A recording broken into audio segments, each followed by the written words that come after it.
ça n'a pas porté au plan politique mais. gis nga nag ce radicalisme là xam nga li ma bëggoon lu ma doon xaar ci yéen ce que j'attendais de vous.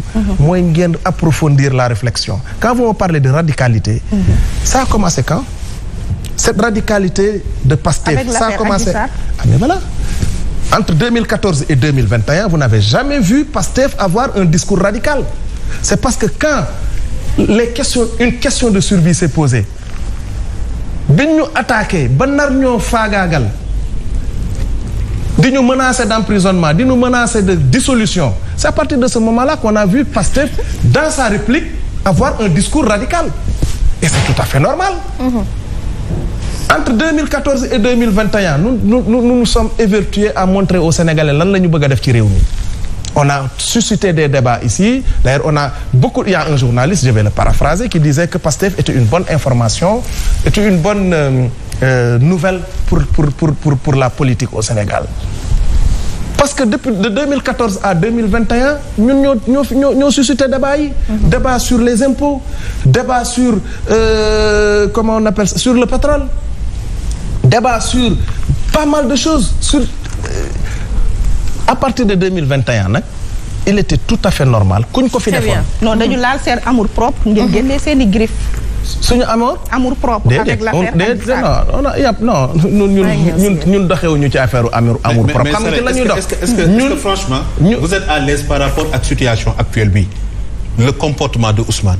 mais ce qui s'est passé au palais à l'Assemblée au Conseil constitutionnel ba ñu agsi ci situation bi tey liñ ci doon xaar. ak retournement bi mu am. est-ce que sincèrement yéen a ngi si nekk à l'aise.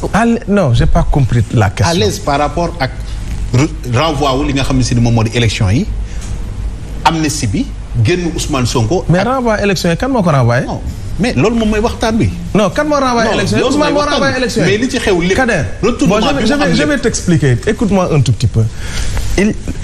Dans le Benno Bokk Yaakaar. Ils ont eu des problèmes entre eux et ils ont voulu transférer ces problèmes dans les institutions de la République. Ils ont choisi un candidat, je ne sais pas par quel moyen ils l'ont choisi d'ailleurs. xëy bañ ko complètement bëgg a transférer ce problème-là créer benn crise institutionnelle. ñoom loolu la ñu def Ousmane yow tamit loolu yaa ma ko gën a xam Ousmane renvoyé wul élection. problème yi mi ngi jógee ci choix wu Amadou Ba. Le président de la République. bi mu choisir Amadou Ba je ne sais pas lan moo ko poussé ba mu choisir ko ba mu demee ba xam ni que c'était pas son candidat il a voulu créer cette crise là il a renvoyé dans un premier temps par un acte vraiment indescriptible incompréhensible il a renvoyé les élections heure bi waroon na fekk ñu naan le 2 avril Macky Sall dina jox léegi Bassirou Diomaye Faye. Très bien alors n'est-ce pas donc pour vous dire simplement que seen ndaje bi tey nag moom ak Ousmane Sonko ak Diomaye toogaay bi rafetoon na lool. kaddu yu aussi am benn aisance am confiance bi ngeen jàpp comme yéen daal comme si c'était élection yi buñ ci demee le 24 daal da ngeen koy gagné même ci ay proposement Sonko ak Diomaye sax pour yéen. macha allah gagné ngeen 60%. gagné ngeen ba noppi. or que am na 19 autres candidats ak le candidat Amadou Ba mi ngi la koy wax léegi Lamine qui est sur le terrain également est-ce que excès de confiance boobu du leen jural betteel. non ñun amuñu excès de confiance ñun dañu lire li Sénégal yi bëgg li xew bërki dem li xew bii dans l'histoire politique du Sénégal musul am ñaata yoon lañ fi emprisonné homme politique libéré ko est-ce que mës nañoo libérer homme politique mu am liesse populaire bi. est-ce que loolu nattukaay la est-ce que loolu nattukaay la pour gagner élection c'est tout à fait autre chose. pardon mu ñëw il ne faut vraiment pas comparer. non j'aime bien Khalifa Sall qui est un monsieur vraiment. mais il l'a fait dans Dakar. non attendez moi j'aime bien Khalifa Sall qui est un homme vraiment très correct. on se rappelle c'était un dimanche. mais non attendez il faut pas comparer les deux manifestations elles ne sont pas comparables. mais pourquoi. li xew démb les gens dafa meloon ni Sénégal dafa gagné coupe du monde plus que coupe d'Afrique dafa mel ni Sénégal dafa gagné et un peu partout dans le Sénégal. mais est-ce que nattukaay la Dakar. est-ce que nattukaay la.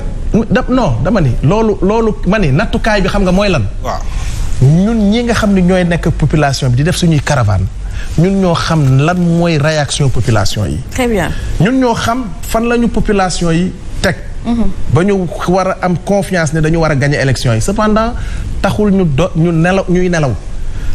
Ah, nous sommes très très très vigilants parce que ces gens-là ils sont dangereux. Ils vont utiliser tous les moyens pour confisquer notre victoire. Mais ñoom ils sont plus stratèges parce que ñoom investir nañ l'intérieur du pays au moment où votre coalition. mais ñun ñoo leen gën a implanté wu. non ñii ñun ñoo leen gën a implanté wu à l'intérieur du pays. Moi ce que je vous dis. Ousmane Sonko nee na tey gars yi bu ñu mer bu ñu ñëwul ci kii ça veut dire que ne est-ce que vous aurez même le temps de. je vais vous dire que Pastef est la première formation politique du Sénégal. Moustapha, les responsables de votre camp. Ça bu ñu xëyee di soññ sur les réseaux sociaux ne nañu dem investir les zones les plus reculées. non ñoom parce que ils sont conscients que ne foog ngeen ne mbir mi Dakar kese la. ñoom Ousmane la ñu bëgg mu ñëw seen zone. waaye li ma wóor ba wóor mooy implantation nationale Pastef moo ko ëppale Sénégal. amul parti bu gën a non man xam naa li may wax. je suis directeur de Daaray Cheikh Anta Diop man xam naa bu baax implantation bi Pastef amul benn parti bu Sénégal bu ko mës a am. popularité bi Ousmane Sonko am.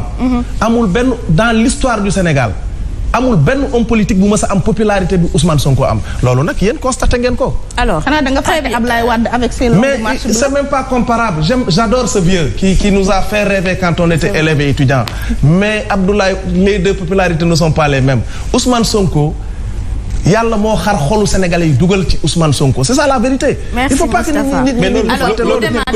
mais juste que léegi fi ce qu'il faut cependant noter Khady colonel ce qu'il faut cependant souligner il a tendance mon cher ami il a tendance de dire que oui ñun suñu bilan bi ñu def mais ñii bilan bu gën a catastrophique bilan bi gaañ yi mos ngeen ko gis parlons du PSE avec ces 3 axes. Parlons du premier axe du PSE. La transformation structurelle de l'économie. Avez-vous transformé structurellement l'économie? Mais vous êtes totalement passé à côté. Aujourd'hui dama ni li gën a ñoom xam nga ñoom en vérité dañu am problème mu concept dañu comprendre lan mooy émergence. Président de la République je l'ai dit une fois peut-être dafa comprendre lan mooy émergence. Émergence du infrastructure. mais am na solo de.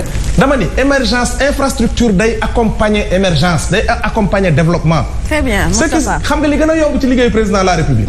li ci gën a yomb moom li gën a yomb ci liggéeyu président de la République mooy jaxase fer béton ak ciment di tabax. parce que un président de la République à qui on donne à chaque année un budget de plusieurs milliers de francs CFA. mais il faut que mu lim nañu def naa lii def naa lii def naa lale. très bien liggéey bi gën a jafe ci liggéey président de la République. mooy nga fekk des situations difficiles de ton pays par exemple nga xool ne sa baykat ñetti weer la ñuy liggéey 17 jours la ñuy liggéey par année. nga fexe ba ñu liggéey 365 jours. merci Moustapha alors nga fekk njàng mi baaxul nga réglé ko. nga fekk santé bi baaxul nga réglé ko loolu yëpp lan la ci. mais Moustapha may ko réglé wu ci dara donc le bilan est catastrophique. avant may dem ci samay chroniqueur. Mon frère Moustapha je l'aime bien.